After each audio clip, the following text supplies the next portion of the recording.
Artis kontroversial Nikita Mirzani saat ini tengah menghadapi proses hukum atas laporan Reza Gladys dalam kasus dugaan pemerasan, pengancaman, dan tindak pidana pencucian uang atau TPPU. Nikita dan asistennya Mail Syaputra resmi ditahan oleh Polda Metro Jaya sejak 4 Maret 2025. Kondisi terkini ibu 3 anak itu pun dibagikan oleh Fahmi Bahmid sebagai kuasa hukum. Yang mengejutkan, ia mengaku setiap hari datang menjenguk Nikita, namun tidak sendiri melainkan ditemani oleh Dr. Oki Pratama. Saya tiap hari ya sama Dr. Oki ke Polda.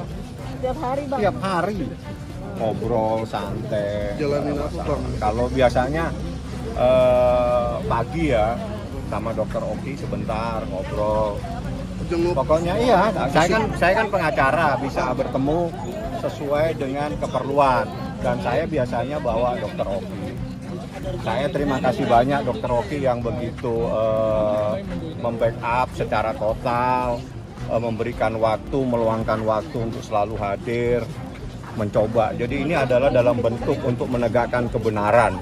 Di saat seseorang ingin mengungkap dan menegakkan kebenaran, apapun di depan, apapun resiko harus dihadapi, dan yakin kebenaran itu tidak bisa disalahkan ya.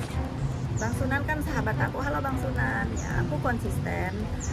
Untuk urusan skincare aku tidak mau ikut campur ya. Untuk urusan bagaimana kejadian ini, untuk urusan skincare-nya aku nggak mau ikut campur. Tetapi dugaan pemerasan ini yang perlu kita sama-sama awasi semua, karena ini tindak kejahatan. Aku sih percayalah sama polisi Republik Indonesia ini, toh nanti kan akan terbuka. Kalau misalnya Niki misalnya tidak sendiri, ya kita ikutin aja. Nggak usah kita berasumsi ya. Kalau misalnya ada oh Niki udah ditangkap kok mau lagi yang lain, ya kita ikutin aja. Apakah ada keterlibatan orang lain selain Niki?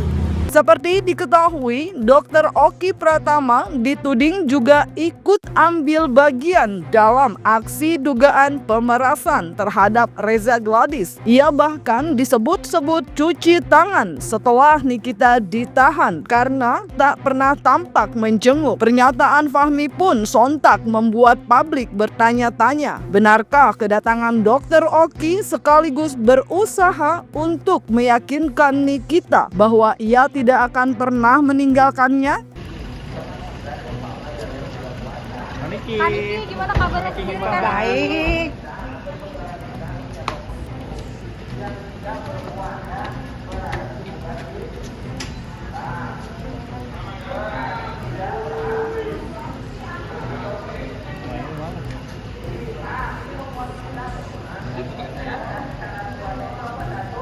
Gak apa-apa, dia sehat-sehat aja. Makasih banyak dengan Dr. Oki yang selalu bersama-sama saya. Waktunya memang banyak orang nggak tahu karena waktunya itu jam besuk, saya yang punya hak untuk membesuk. Jadi saya pasti dengan Dr. Oki. Lebih lanjut, Fahmi Bahmid juga membagikan kabar terkini Laura Mezani Mawardi alias Loli. Apalagi dirinya dan sang ibu harus kembali berpisah setelah baru saja memperbaiki hubungan yang renggang selama bertahun-tahun. Menurut Fahmi, Loli saat ini dalam keadaan cukup baik, bahkan semakin religius menjalani ibadah di bulan suci Ramadan. Nikita juga selalu berusaha untuk berkomunikasi dengan adik-adik Loli. Dari balik jeruji besi, Fahmi pun menjelaskan bahwa ia sudah mengatur jadwal untuk Loli datang ke tahanan dan menjenguk sang ibu. Saya pengacara bawanya berkas, nggak bawa makanan. Mungkin ada pesan dari Kak Niki untuk anak-anak bang.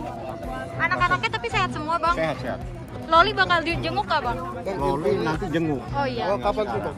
Semua salam saya sampaikan. Salam ya bang. Loli gimana pendapat bang Loli bang? Insya Allah doain saja.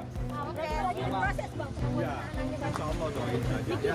Untuk Loli gimana kondisi? Lolinya sehat-sehat saja, tambah dia puasa. Kemarin sih saya dapat video dia lagi sholat berjamaah, sholat taraweh, dan dia ngaji dan sebagainya. Insya Allah itu anak semakin baik, dan itu adalah anak Nikita Mirzani yang tidak mungkin lari dari darah dagingnya.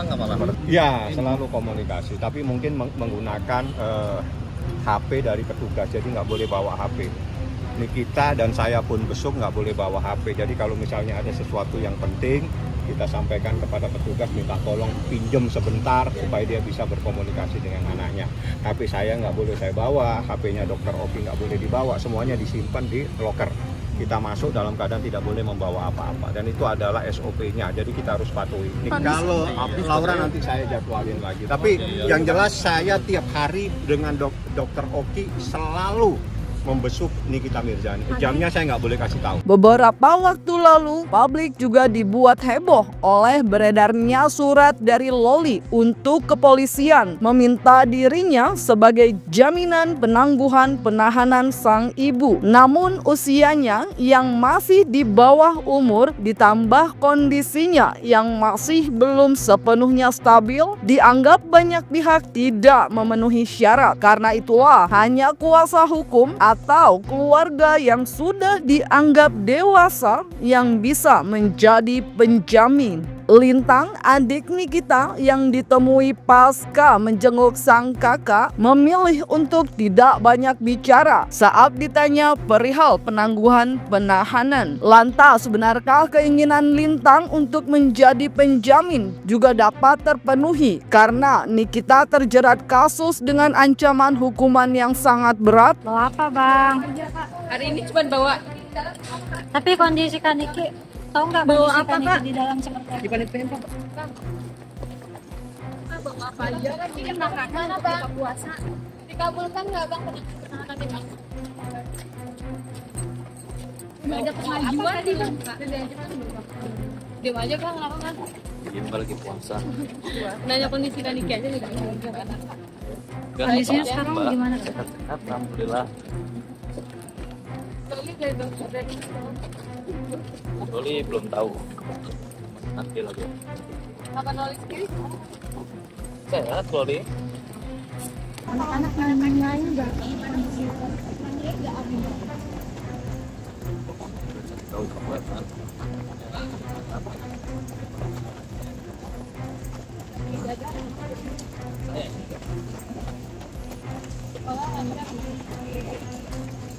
Ya, lancar semuanya.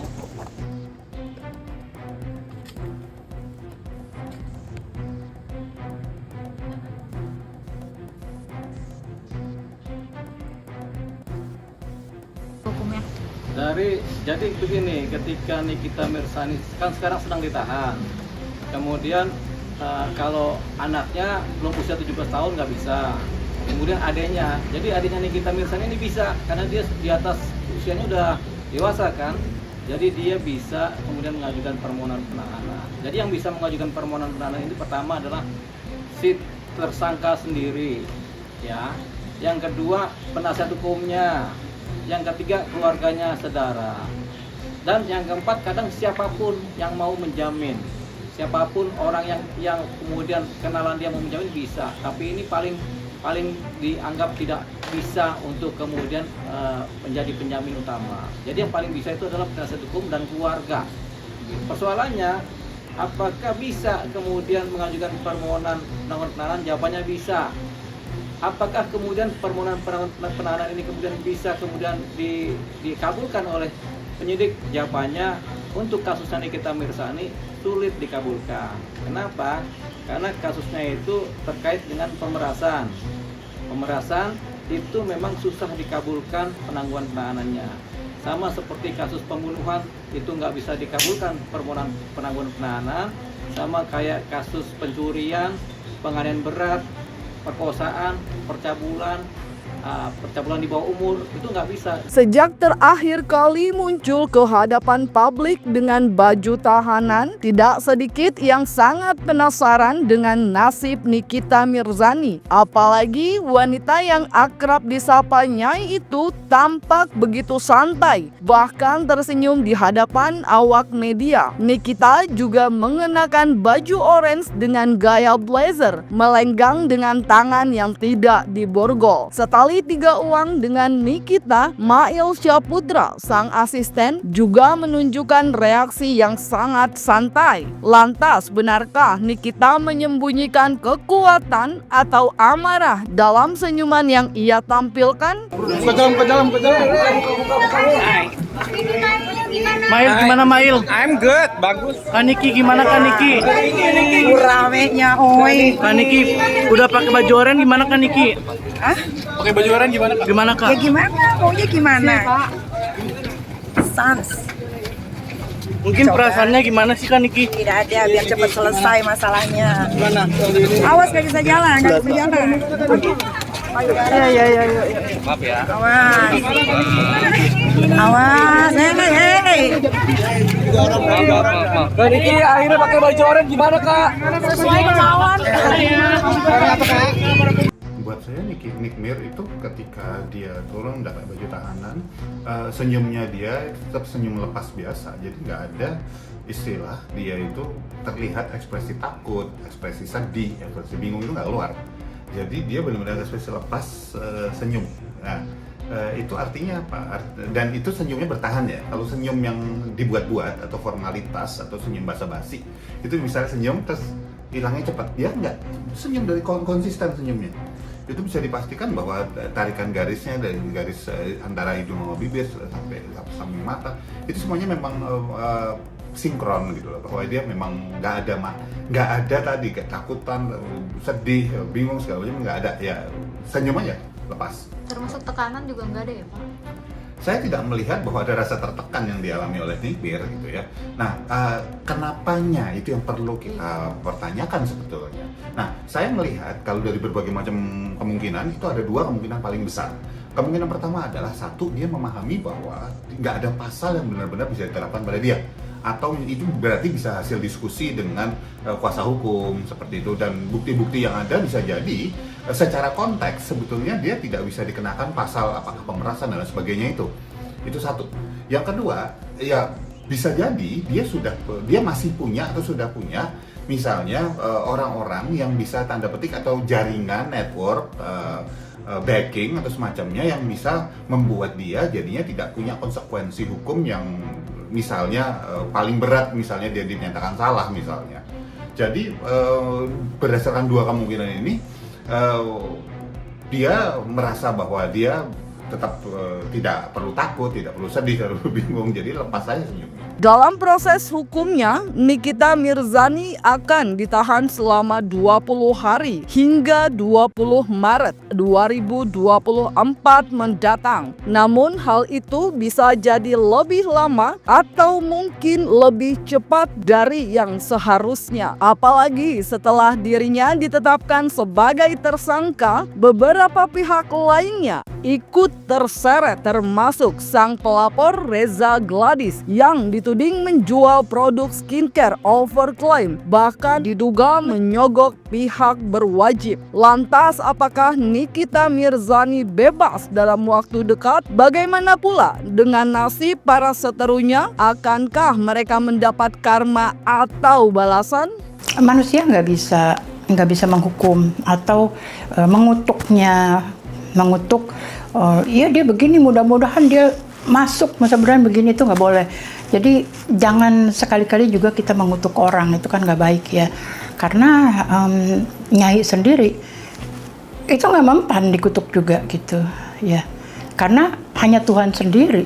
Oma juga nggak ngerti kenapa di manusia begini gitu kan, kenapa di sosok Nyai kok ada pembelaan Tuhan yang luar biasa gitu. Manusia nggak bisa menghukumnya, hanya Tuhan sendiri karena dia milik Tuhan gitu. Ada kan manusia lain yang nggak salah aja bisa kena hukum kan, dan macam-macam. Tapi ini beda, terbalik. Memang sebagian orang ya ada yang pro dan kontra gitu kan. Ada yang menginginkan, oh ini seperti ini biar aja dihukum, biar kena karma. Tapi sebagian orang juga nggak selalu bernilai begitu. Tapi sebenarnya untuk mengatasi supaya netral, supaya hal-hal yang seperti ini tidak terjadi di luaran juga supaya lebih baik, itu yang harus diobatin dirinya sendiri. Ada, bebas. Berapa lama? Berapa lamanya sih nggak terlalu lama ya, nggak terlalu lama. Karena nanti semuanya akan bergerak dengan sendirinya dan itu bebas. Percuma deh mau dibilang begini, mau disetel begini, begitu. Percuma aja orang ada pembelaan yang nggak bisa kita lihat gitu. Manusia nggak bisa menghukumnya. Iya, ya bukan artinya emangnya nggak ada hukum gitu kan, ini kan salah kayak gitu. Percuma ada pembelaan Tuhan, bukan pembelaan dari ini loh, titisan segala macam. Iya, jadi pembelaan Tuhan itu bukan artinya hanya orang yang rohani, yang kelihatan baik, dibela Tuhan, enggak. Kita semua sama, punya hak untuk dibela sama Tuhan. Dan ini, Nyai dapatkan ini. Hanya Tuhan sendiri yang bisa menghukumnya dengan cara Tuhan. Ini kita dalam keadaan sehat, ini adalah dalam bentuk memperjuangkan sebuah kebenaran, menyampaikan sebuah kebenaran, apapun resiko harus dihadapi, dan yakin kebenaran tidak bisa disalahkan.